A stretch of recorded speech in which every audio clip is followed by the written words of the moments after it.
1 minute per question.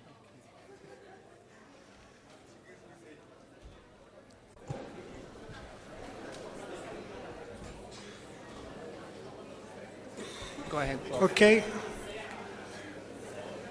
I think we should get started.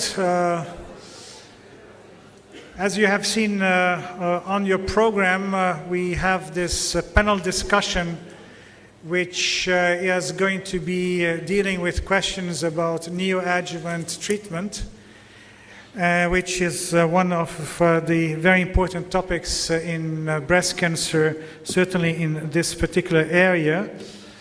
We have been told that we have to finish by 9. We were supposed to be starting at 7:15, so I don't think we will ever be able to finish by 9. So the public presentation which will follow will have to start delayed, but I think that's not unusual.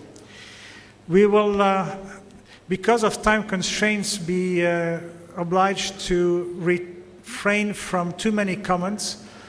In this type of session, the comments come only from the panel. The public is there to see whether the panel agrees or does not agree. And discussing with my co-chair earlier, we decided that we will put the questions forward, get the vote, unless there's something very unclear about the question. And if the vote shows a major split, then we will ask for some comments. But if the vote goes, a clear majority of the panel voting for some reason, one way or the other, we'll just have to move forward because of time constraints. Any of the panelists who is not happy is more than welcome to address Professor Hesham, who has done a fantastic job with all of his colleagues to put these questions together. It's not an easy task. I can tell you it's not an easy task. Some of us here in the panel have participated in the St. Gallen Symposia, where it has been very complex. And those of you who have been at St. Gallen meeting have seen that even during the session, there have been debates about whether the question was right or was not right. I hope we'll have less of that here because of the fantastic work of Hesham and his colleagues. So we'll get started with the first question here, and I'll leave my co-chair to go ahead and let's get this started. Thank you. Also, I'd like to welcome all the panelists. We have honored by a group of national and international experts in the field of breast cancer. The first question is about the imaging assessment of breast tumors when primary systemic therapy is being considered. Is first imaging should be by sonomammography? Yes, no, or I don't know, which I don't want to see. So please, we'll ask the panelists to vote and then we will see the outcome. Sonomammography, ultrasound and mammogram.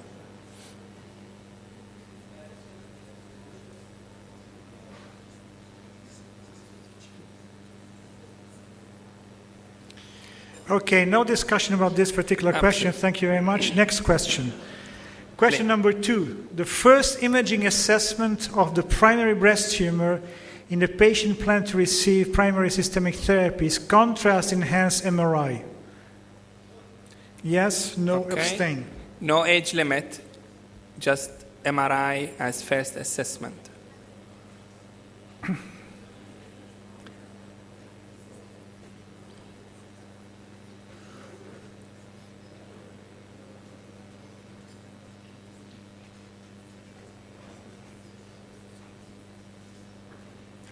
Okay, a clear majority of no's. Obviously, the question is the first imaging assessment. There's no discussion about the fact that MRI plays an important role in the assessment of patients after the first imaging assessment. Okay, so I think, it was a clear message from the first two. The third question would be the best method for assessment of the complete radiological response of the breast cancer in neoadjuvant setting is sonomammography.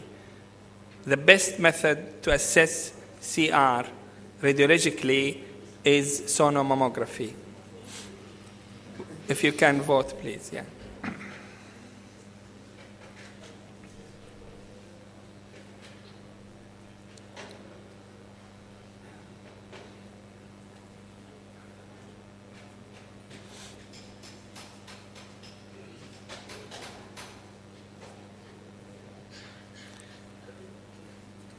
All right.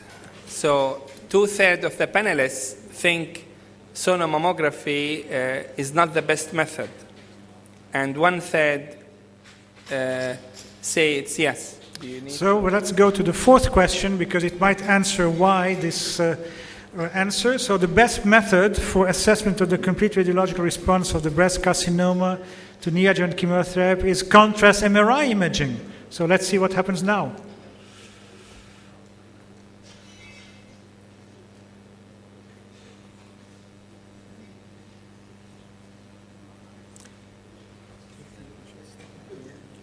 Let's see how it switches.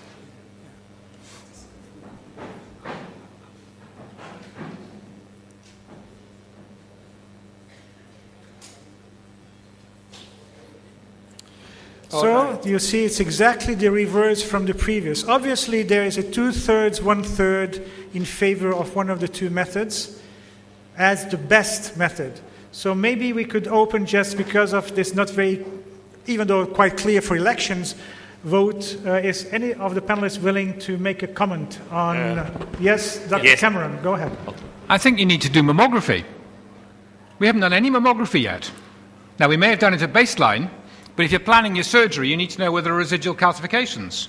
And that's why I voted no to both these. We said sonomammography. Sonomammography. It includes mammograms. Mammography and ultrasound. Ah, sorry. Okay, you combine the two together. Yeah. Okay, I'll shut Sorry, up. Dr. Cameron, this is Please. not British English. Yes, I think that when we talk about the best method, we mean that it's the best. I mean, it's very high accuracy rate to detect that the tumor has shrinked or it's still there. So mammography would show the tumor, but it's not the best. The best, talking about the sensitivity, talking about the specificity, talking about the accuracy, is the MRI. Although we don't usually do all the cases of neoadjuvant chemotherapy, we don't do MRI, but we do mammography with ultrasound.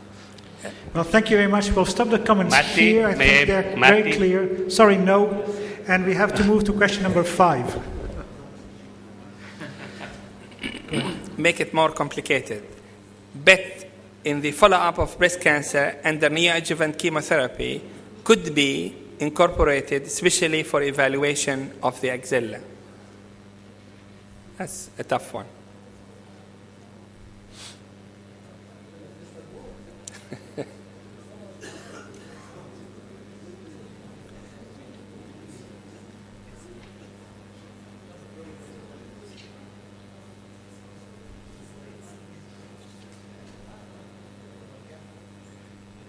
All right. Very nicely split vote. Yeah. We need a comment. Okay. Dr. Conte, you want to make a comment first? You want to make a comment here? Yeah, my comment in fact was on MRI, just to remind that in all the trials of neoadjuvant preoperative chemotherapy, MRI has never been utilized to assess the response, but always ultrasonography and mammography. So the scientific evidence is on ultrasonography and mammography, not on MRI. Even less evidence there is in favor of PET to evaluate axillary status for patients undergoing primary systemic therapy. Any other comment from the panel? Yes, I think PET-CT is less than MRI regarding the follow-up of the effect of chemotherapy. Incorporating PET-CT for basic or routine follow-up of neoadjuvant chemotherapy will not add much than the MRI. And the axillary lymph node still will show uptake even if there is a good response. Okay. Okay, we can move then to question number 6.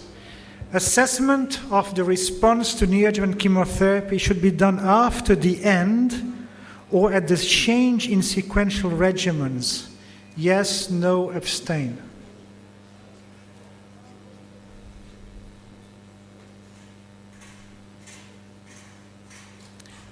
It's a tricky one. After the end. No, it should be done. It should be then recycled. Patient that escaped treatment. Depends what you mean. What assessment? Clinical? Yeah. Okay. Well, we have 50% of the panels voting yes, and my co-chair just made a comment, so please go ahead. I think it's a vague question.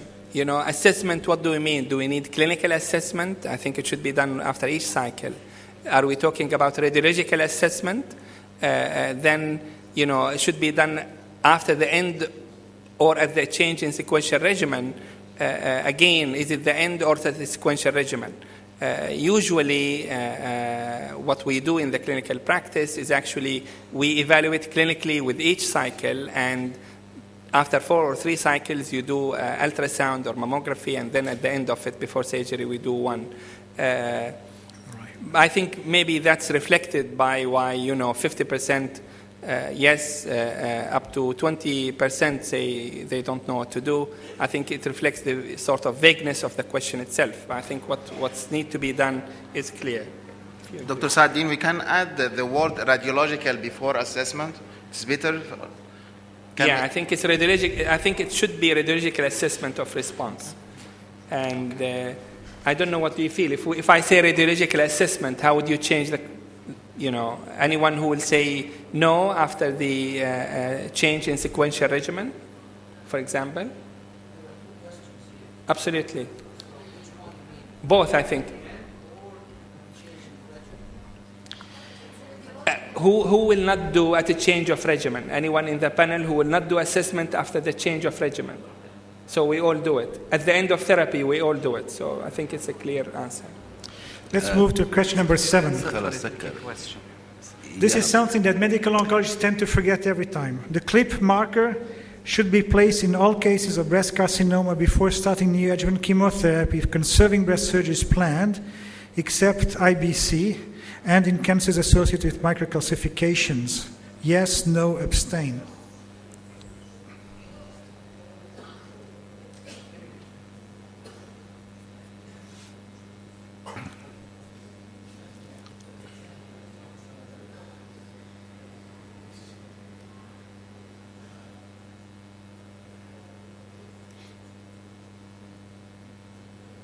No need to discuss. So it's Next question. Go ahead. The tissue biopsy from breast cancer should be multiple cores, at least 4, and it's advisable to perform it under image guidance.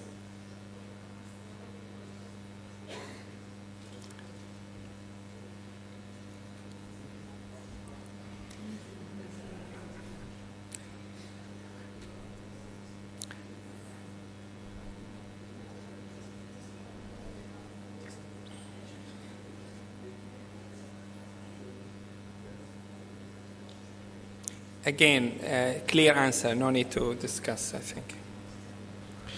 I would like to make, however, a comment in the vote which is going to be done tomorrow morning in France at the Nice meeting of Moïse Namer. The number of cores indicated is 2. So I would like to know from Professor Vial and other pathologists here, are they really happier with 4, or is 2 nevertheless already enough when they are good cores with sufficient material? Well, 2 is sufficient in most of the cases, but 4 will ensure the precise, correct diagnosis of tumor type, grading, and evaluation of the biological features of the tumor. Yeah. Then you can also bank one of those core biopsies for future studies. You can just freeze one of them and keep the frozen material. Okay, thank you. Next. The most powerful predictor of long-term outcome in the extent of residual disease, is the extent of residual disease present in both the breast and axilla after completion of neoadjuvant chemotherapy. Most powerful predictor of long-term outcome.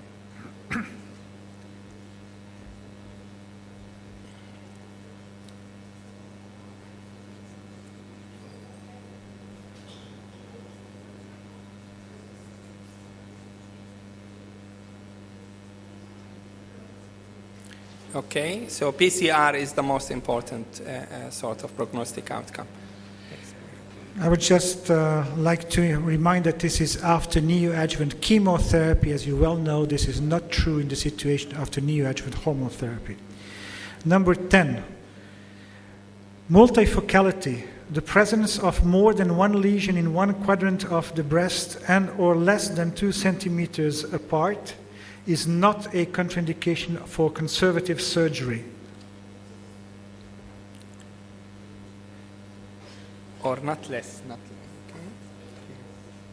It's written or less. It should be or not less than 2 centimeters.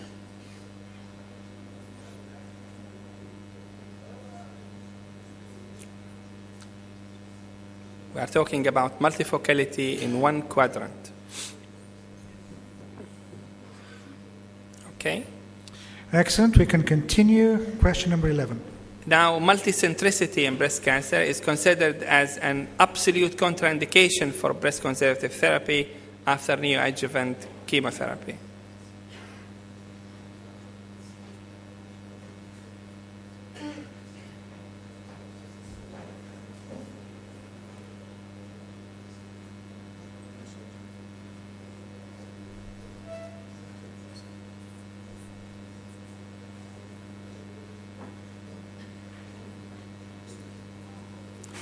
Well, this vote is not perfectly crystal clear, we would so I'd like to hear from some of our colleagues. We'd like to hear from no group.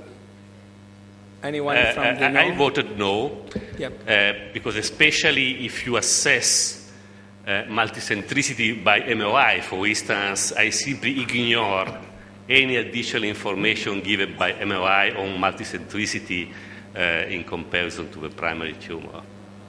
So in all the patients, if you see small foci in other quadrants of the breast on MRI, this is not a contraindication for breast conservative surgery after neoadjuvant chemotherapy. Anybody else would like to comment on this? So multicentric disease, you think, is not a contraindication?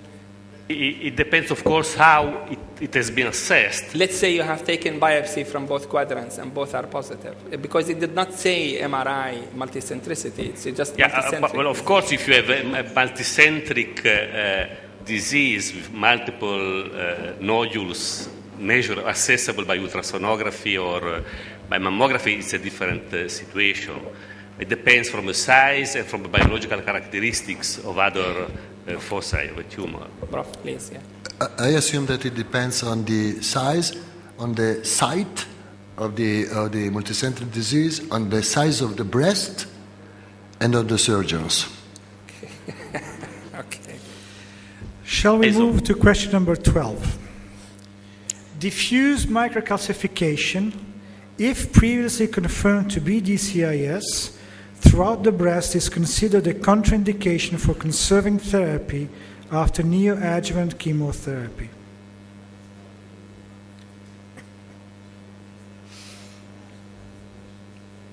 This is a tricky one.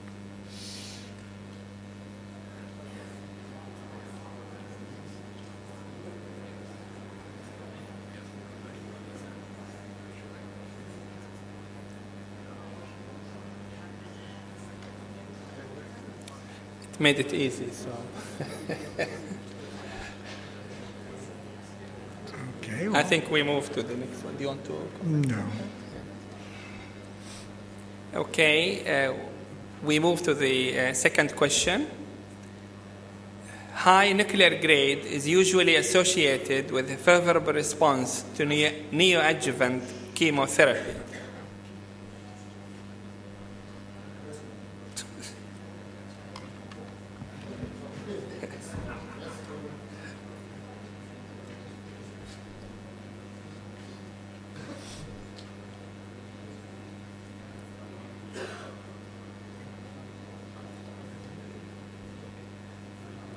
%100%.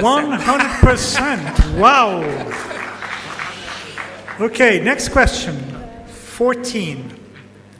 ER-negative tumors respond more often and more completely to neoadjuvant chemotherapy than patients with ER-positive tumors. I think we need to see another 100%. Another 100%. دي هتطلع عندك المفروض يعني لازم تطلع عندك.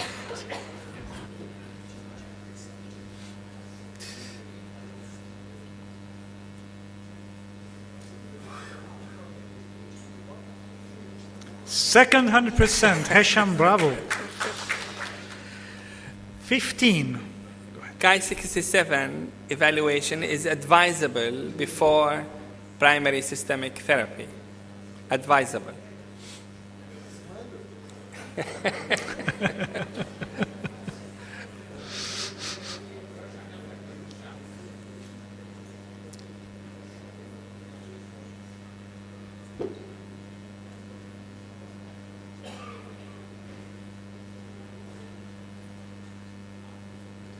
All right. So 2/3 think it's advisable. I don't think we need to discuss it. No, we can move forward, even though I heard Professor Viala saying it's mandatory.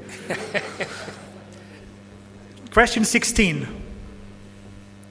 Neoadjuvant radiotherapy should be considered for breast cancer in chemotherapy-resistant breast cancer cases? Yes, no, or abstain?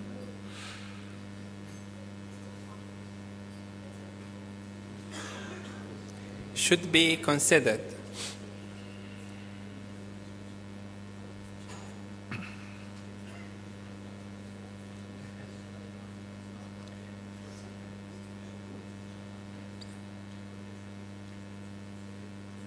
All right. Can I hear from the no group at least one comment, please? I think should be is a very strong word. We can say maybe. So it says should be not used, should be considered. So still there is a room, you know. Consideration does not mean you need to use it. Yes, you need to consider it. Think about it. So it's not a must. It's an option which can be any. Yes, please. Yeah. Can be considered mainly in inflammatory breast cancer, but not in neoadjuvant for operable breast cancer. Does it make sense to give neoadjuvant radiation therapy as the case is operable? That's a very good point. Hormonal disease, which is not very chemosensitive, is certainly not a real candidate for neoadjuvant radiotherapy. That's one point about this question. The other point is that as a very simple-minded chemotherapist, which I am from time to time, I was told that the radiation oncologists are not very happy to try to salvage when our drugs are not working very well. And I don't know about the surgeons, certainly in our center, the surgeons would rather operate first and consider radiation afterwards. Yeah. Yes, yes, please. Please. Yeah. First department. Sorry, yeah. About the definition of chemotherapy-resistant breast cancer, did you mean that surgeon cannot remove the breast? Because very good point. If the surgeon can remove the breast, despite the fact that the tumor did not respond to chemotherapy, I will send the patient to the surgeon. Yeah. But if the surgeon cannot remove the breast, I will use the radiation at that then time. Sure, absolutely agree with you. I think clarified the situation. If it's operable and the 2 lines of chemo did not work, maybe surgery should be done. If you cannot do it, there is no alternative but to give some radiation therapy. Good. So the question needs some clarification. Can I just add, Mr. Moderator, that we have some phase 2 studies now available in neoadjuvant radiotherapy in breast cancer patients, and they have very high rates of complete pathologic remission. So it looks very promising. And we're brainstorming about bringing it into a phase 3 study. Okay. I completely agree with you. This is something that has been discussed for a very long time, the role of radiation therapy as a neoadjuvant treatment. However, historically, this has not been then a real success at the end, but maybe with new techniques it will be different. Let's move to question 17. Post-operative radiotherapy guidelines should depend on the initial presentation of the tumor before primary systemic therapy. Decision on radiotherapy based on the initial features of disease, not post-chemo features.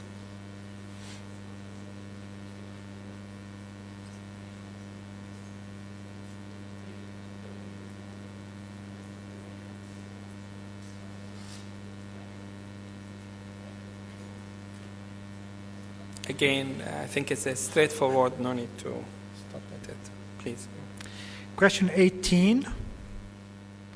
Partial breast irradiation may be considered as an alternative concept of radiation in a patient with localized disease.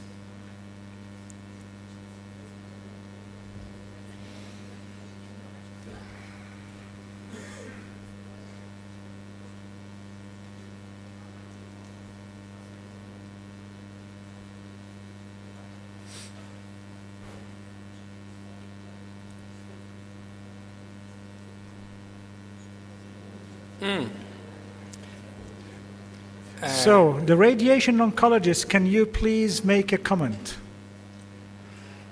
Alphonse. I'm somehow surprised by the 50-50 split, but I think it depends on, could you go back to the previous question? It depends on what you mean. Put question 18. Can you put 18 on the screen again, please? Yeah. I think the question is not really clear. In a patient with localized disease, you could have a localized disease with positive margin. You could have a localized disease with a lot of LVI, with a lot of EIC. Maybe 4 centimeter tumor still localized in the breast. So it's not really clear, but I would think that partial breast radiation may be considered in a low-risk breast cancer, like T1 and 0, stuff like that. This would have been more clear for the audience. Thank you. I think it's extremely important to make sure that we use the partial breast radiation in the right cases. We have realized there's sort of liberal use of partial breast radiation in breast cancer in some centers. And I think the message from that slide should be that we should be very careful and select the patients very carefully. And frankly, in our area, very, very few patients are suitable for sole modality to have partial breast radiation. This is a big topic, but I think the point is very valid. It's such a hot topic that the screen has turned red for the panelists. So we'll have to wait until the technicians are able to fix the system so that we can go to question number 19. Okay, question number 19 is up there. Go ahead, please. Patients with inflammatory and inoperable, locally advanced, non-metastatic breast cancer should receive primary systemic therapy.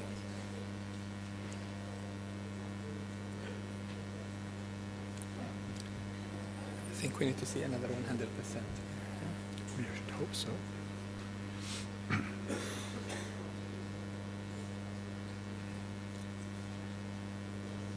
We expect a 100% here. Let's see. Okay. Well, there's some distinguished pathologist who decided that it's not his role to discuss this. So let's go to question number 20. In operable breast cancer, should neoadjuvant therapy be given only to enhance breast conservative surgery?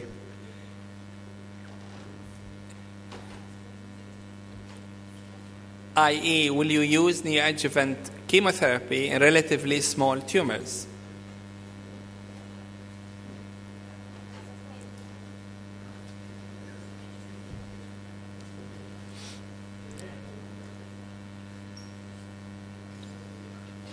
Okay. So the majority of the panel clearly maintains, as has been put forward by all the panels discussing neoadjuvant treatment, the neoadjuvant treatment has to